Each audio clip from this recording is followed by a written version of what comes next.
Hello, good morning to you, or good afternoon, or good evening, wherever you are in the world. Thank you for being with us here on The Moment, and let's enjoy a moment together. We've got a wonderful guest waiting to talk to us this morning. Morning for us, I should add. Sorry, we are multi-located throughout the universe here. I know people watching at different times, so forgive me for that. But we are here enjoying a beautiful morning here in Portugal, and our friend Vinny Grant is in a part of Devon, which is in the southwest of England. And he's an old friend of ours. What would you say about Vinny? How would you describe Vinny? And come into the screen a little bit with me. Come on, I'm not going to bite you. Not today. Well, Carl, I would say that Vinny is just a top magnificent person. You know, he's somebody who has this like heart that is wide open and absolutely wanting to radiate out. And he has these amazing technologies where he helps people find themselves and feel okay being themselves. And then from that can come some really great powers. So yeah, Vinny's just a magnificent, warm, kind, loving person who helps people access their best selves, I think. That's a very good, I don't need to add anything to that, except to say I'm proud to say he's a friend of mine and has been, I think, I was Before thinking me, about it, 20 years ago, I think we met, or thereabouts. So it's been that. Where's that gone? I'm going to ask him now. Let's bring him on, shall we? Vinny, hello. Hello. Where did that 20 years go, Vin? What did you do with that 20 years since we met? Thank you for that beautiful introduction, first of all.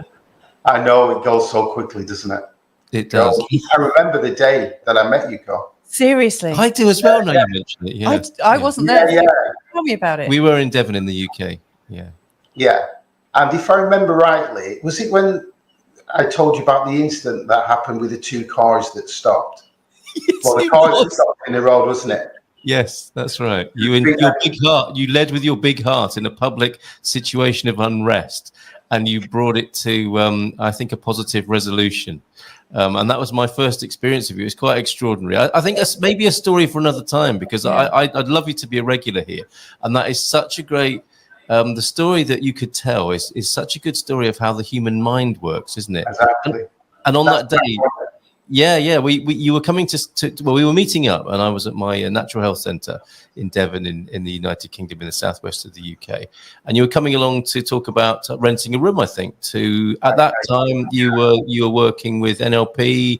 And I think you had quite a few strings to your bow, to be fair. NLP probably the most popular of those at that time, and since in those 20 years your work has just, I think, taken us to different corners of the universe, right? And other people. And you've done some amazing work with us personally, I think it's fair to say, isn't it? Yeah, and Vinny and I have got some kind of shared clients in common. So, you know, when I work with someone, I sometimes say, oh, you need to be working with Vinny, and vice versa. So I completely trust the process with you, Vinny. It's amazing. Yes.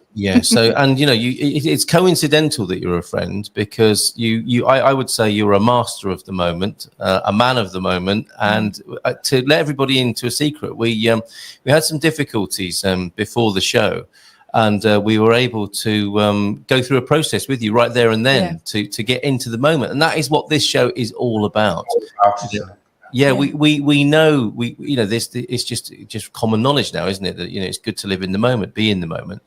And that said, even though we know that, and whenever we do it, we feel great, it doesn't always happen for some reason. So this is our daily reminder to people to, you know, to hold a space, to invite people to come into the moment with us and enjoy it. And actually do it. So, you know, rather than talk about it or read about it, to do. I mean, and there's nothing. I'm not criticizing, you know, reading or writing about it, because that's heading in the right direction for sure. But to actually do it is a magnificent and wonderful thing, and that's what we're here to talk about. Yeah, and I'm also hoping that this becomes a bit of a sort of like a daily check-in, you know, where people can come and join us and have a little bit of fun whilst doing that as well. Because I think being lighthearted about the moment is also, I don't know. Well, for me, it's quite essential, but I think it can, you know, you could use the moment, or the idea of creating the moment, to be ultra serious and almost like a stick to beat yourself with. Yes, and that's really not what we're about. Like that, for sure. Yeah, we don't want to use it to punish ourselves with, but more to inspire and whatnot. And we will talk to many different people about many different ways of coming into the moment, essentially. And just like there are many ways of skinning a cat, which is an old English phrase, I think, which is probably should be replaced by there are many ways of making a bean burger.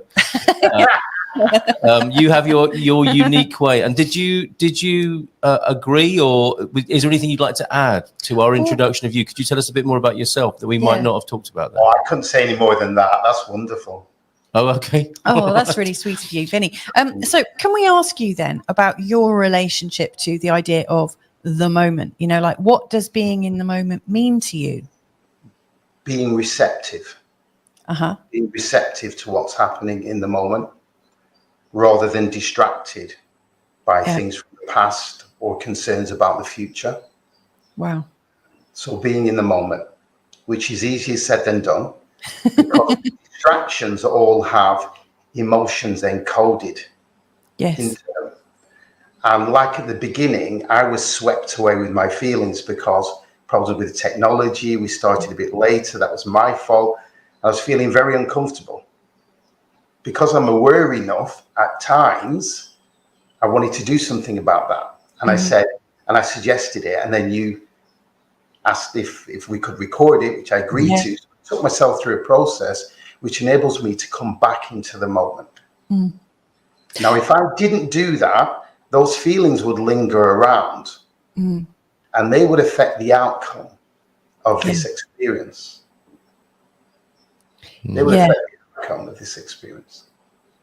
Yes, and I guess you wanted to. And this is what's going to happen so often on this show with our wonderful guests is we're going to be fighting to ask questions. Yeah, I think you were first.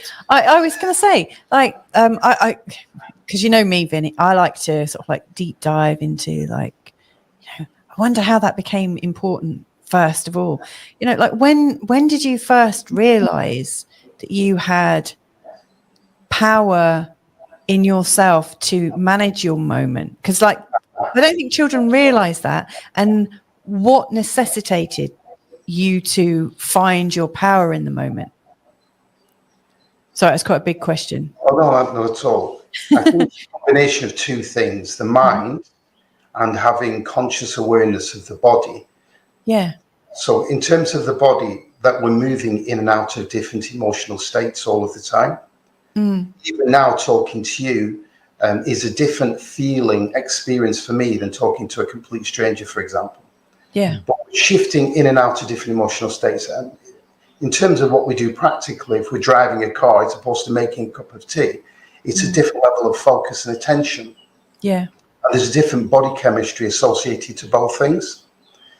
So understanding body chemistry and understanding how I can influence that by the way I think and my focus of attention, I can consciously shift myself through different emotional states or choose one that is more appropriate for the moment.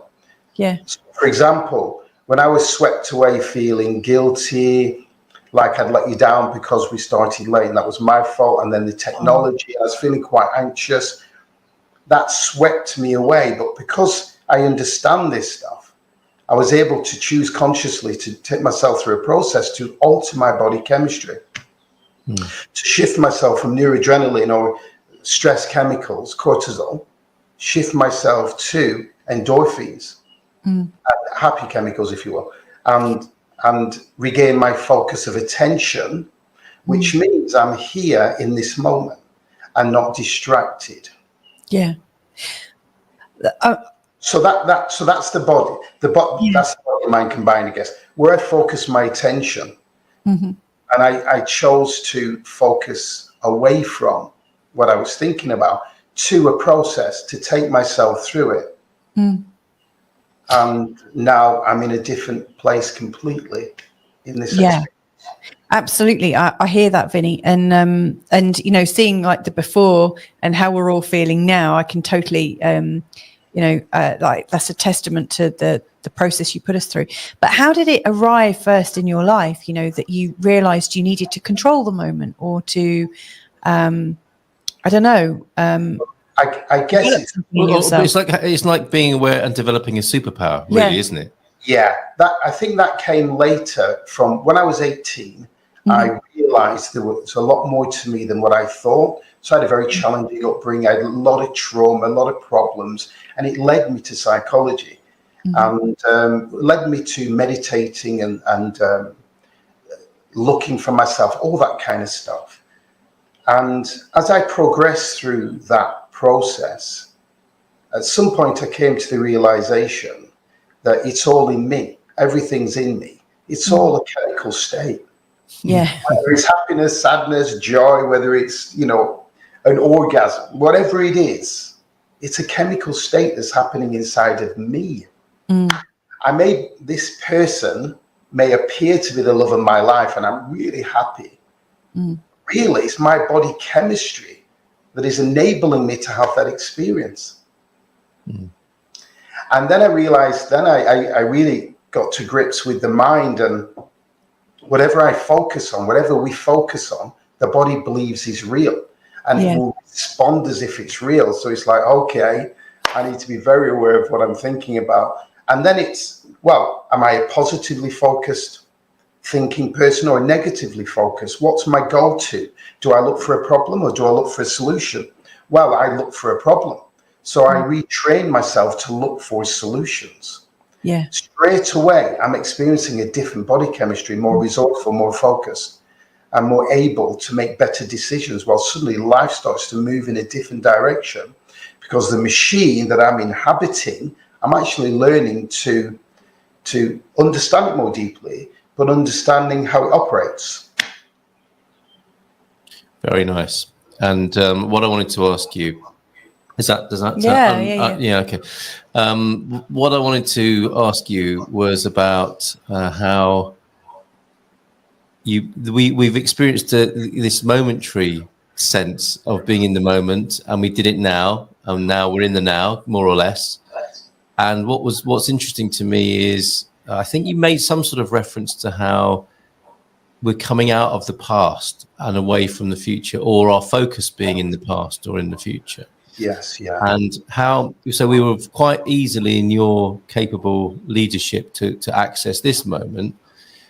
What occurred to me was all the past and all the future and all that we think about it. If we don't do this exercise, do you get that there's a sense of accumulated emotion or energy inside us as a result? Because you created clearing for us, didn't you, to be in this moment? Yes, yeah. And for me, that begged the question: well, if we don't do that, where would that have gone? Where would that have taken us if we hadn't cleared and brought us into this more open? And I think the word you used was receptive, wasn't it? Yeah. Being in the moment is about being receptive. What happens, do you think, to humans who don't get the time, don't make the effort to make a clearing and be in the moment? They miss out on what everybody's looking for, and that is deep connection. Yes. Connection, wow. Really. Yeah.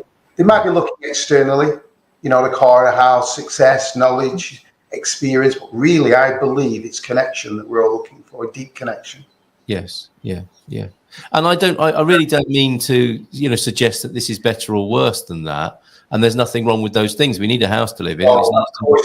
It's all good. It's good. All good to have those things. Yeah. I'm just fascinated by what we could call the residual effect, I suppose, of not practicing being in the moment or clearing space for ourselves to be receptive and free and less preoccupied with the past and the future. And there seems to be a bit of an agenda, doesn't there, at the moment? How we are possibly, the word mindfulness, the whole mindfulness movement does suggest that we want to do that, and that let's put it this way, it's more beneficial to be more mindful more of the time, perhaps. I believe that it enhances our experience. Right. Yeah. If it's with a partner, with children, walking through a park, performing a task, the more focused we are in the moment, the more sensory information we engage with. So the richer the experience then? I believe so, yeah. So in this moment, we're giving each other space to formulate our thoughts and to deliver, to say what we want to say. And we're really listening to one another. And, we just happen to agree on this subject matter, but we're not imposing our ideas.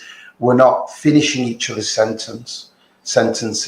We're not we're not wanting each other to believe what we believe. There's an open conversation.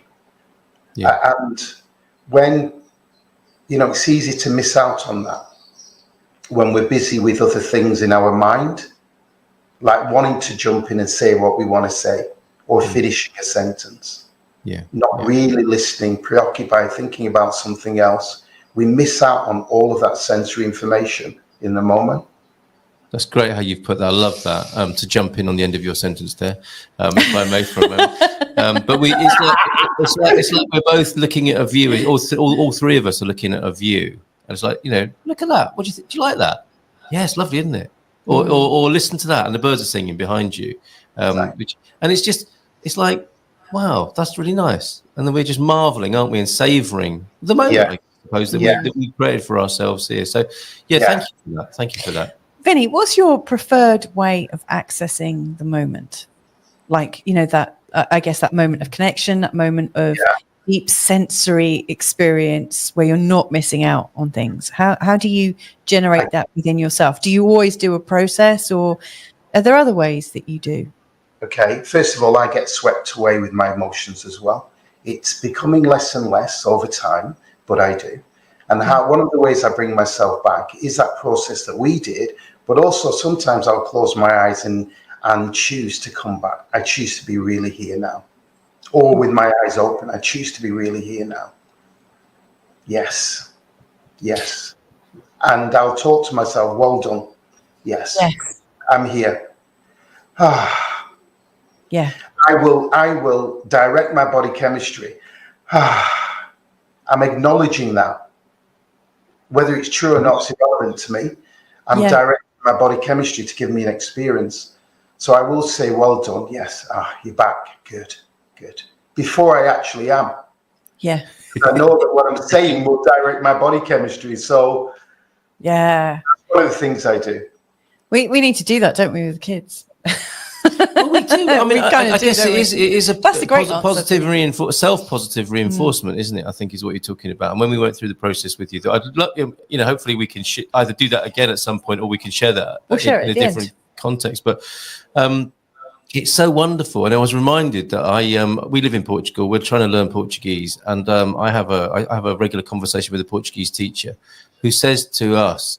I do a morning show here in Portugal to the foreigners who are also trying to learn Portuguese, and she says to us, "Muito bem," and you can tell, can't you? Even if you don't know what that means, it's like very good, very well done in Portuguese. And like there's us grown up, like 50, 60, 70-year-old humans are having a Portuguese teacher saying "Muito bem," and we're all melting inside with positivity and.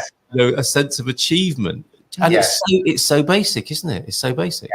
So that's what I trigger in myself, because it's wired into us, it's encoded into us. When it's said with a particular tone and genuineness, so I will say that to myself with a particular tone and genuineness, and then my body responds as if it's real, and it is real because I'm feeling it. Feeling it. I'm going there first. And what that reminds me of when I hear you saying, well done, very good, is that the kind of warmth that you might expect from a parent or a grandparent. It's like you're parenting yourself or giving yourself the loving touch that you might need it, that little, you're okay, you're fine. Oh, thanks. That kind of energy that you might do to, I don't know, anything that needs a little perk. I'm thinking if you could look at yourself like the way your dog looks at you. I mean, when it's in a good mood, obviously, but generally speaking, when a dog looks up at you with eyes full of love, if we could look at ourselves like that, that's what we're talking about here, isn't it?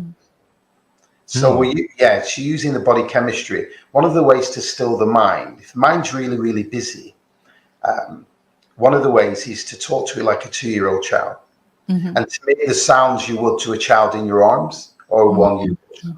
So it'll be like, shh, it's okay. I'm here. Okay. In a very loving way, and very quickly it begins to silence, and it will stop completely. And then it'll start again a little bit, and then you just do the same. Shh, it's okay. It's okay. I'm here. Shh. and it just quietens right down. And you know what's so interesting to me about that is that we, again, like, you know, we know we might be in the moment more and we don't. And we know that makes complete sense, what you've just said. And we probably don't. We're more like, oh, here I am. I'm losing it again. Why do I always have to do this? And it spirals off, doesn't it? It spirals off into the opposite direction of like self-judgment and self-undermining. Yeah. So, and that's doing the same thing, but unconsciously. Yeah. What I mean is by that, we wouldn't choose to do that if we were aware of many options, and we could take any of these options we wanted. Or if we were aware of two options, and that is compassion and loving kindness, and another, but genuinely could observe that and be there observing it, we wouldn't. I don't think many people would choose to drive the chemistry more into stress. I think what happens is they're triggered, and it's an old habitual pattern. Yeah, it's a default, so they go straight into it. Yes, with the build-up of awareness, meaning being able to be in the presence of oneself, in the present, then we have more choices. So I've observed myself and said to myself, this is when you would normally overreact. This is where, right, okay, well done. And I'll do the other thing, because there is enough awareness. I wasn't in default or just swept away with that emotion instantly. Yeah. I noticed, I mean, you've been doing this for years, Vinny. And so one of the things that I notice is that you've built up whole programs behind each of those words, you know, where you've used them so much with so much beautiful intention that you've already created some of these states in yourself. So it's almost like shorthand now for you. When you say, well done, it also carries the weight of every other time you've well done to yourself and practiced, you know, so your body is that much quicker at accessing it. Yeah. So it's something that everybody can do. Like they can all learn to shorthand it. Like how do you help other people to do this? Okay. First of all, it's like a muscle and working a muscle. But also there's something that's really important about letting go of needing to be right, or letting go of feeling silly, or letting go of, this won't work for me. Just letting go completely and choosing to do it. So choosing to make those sounds in a very loving way, like I would to a child that was upset, choosing to do it. Well, that alone is a skill, being able to let go. And see, when we enter into doubt, it changes it completely. You don't get that. You don't get that same energy. You don't get that same reality experience. So it's letting go of that's important. And obviously, the more we do something, the more it's ingrained in the neural circuitry of the brain, the corresponding neural pathway for that particular behavior becomes more ingrained.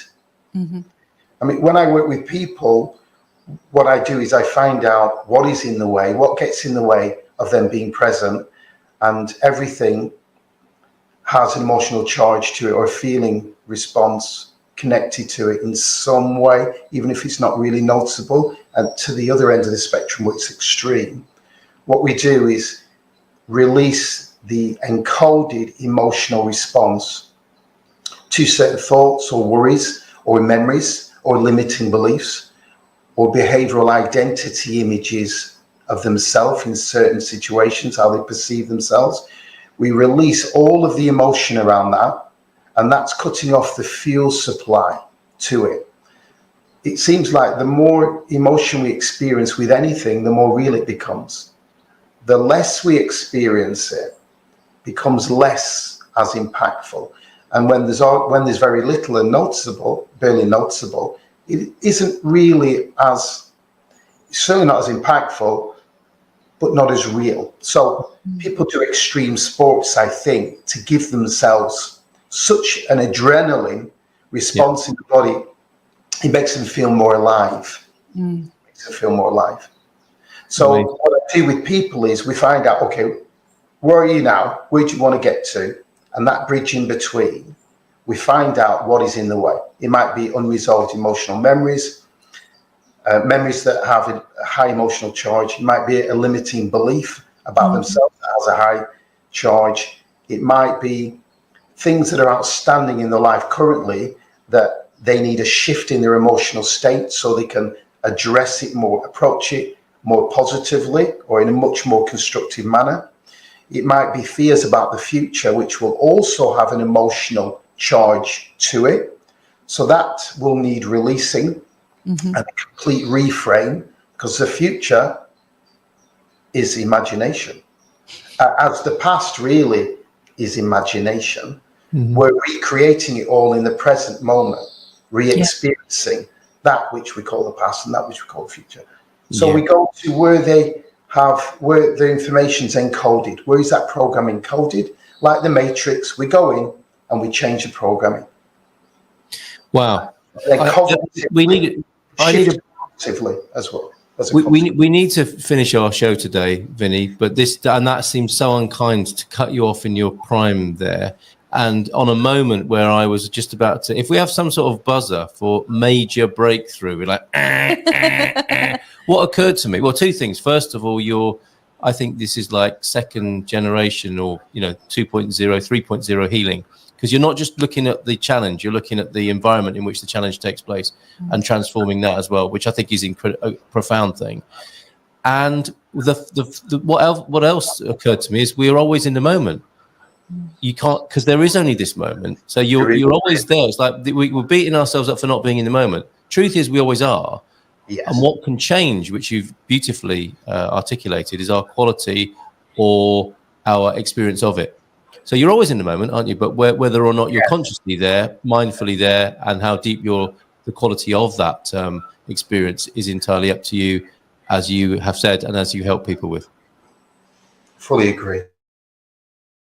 So the emotions are taking us out of the moment. The emotions and the thoughts are taking us out of the moment. If they're unrelated to what is currently happening in that moment, unless it's related to that, then we're in that moment. But if it's not, we are outside of that moment, the imaginary future or the imaginary past.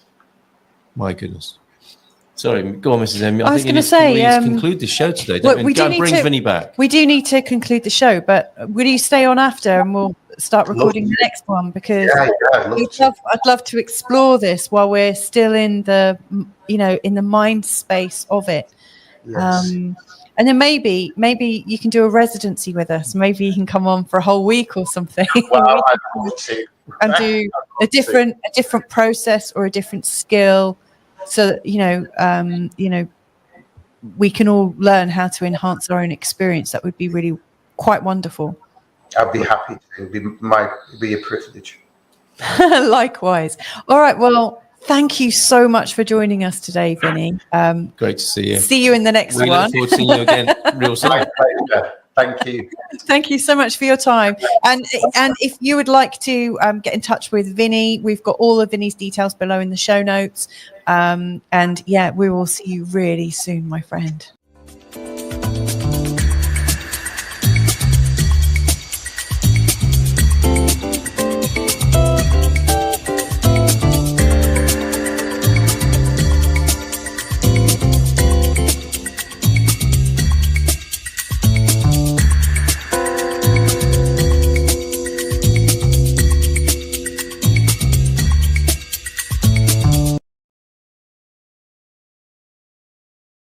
Preemptive, self-defensive sort of stuff going on. So everywhere you're saying to yourself what anyone might say to you that's negative. God, I want to hug myself. Sorry. Would you be willing to just destroy and uncreate all of that? Just stop that.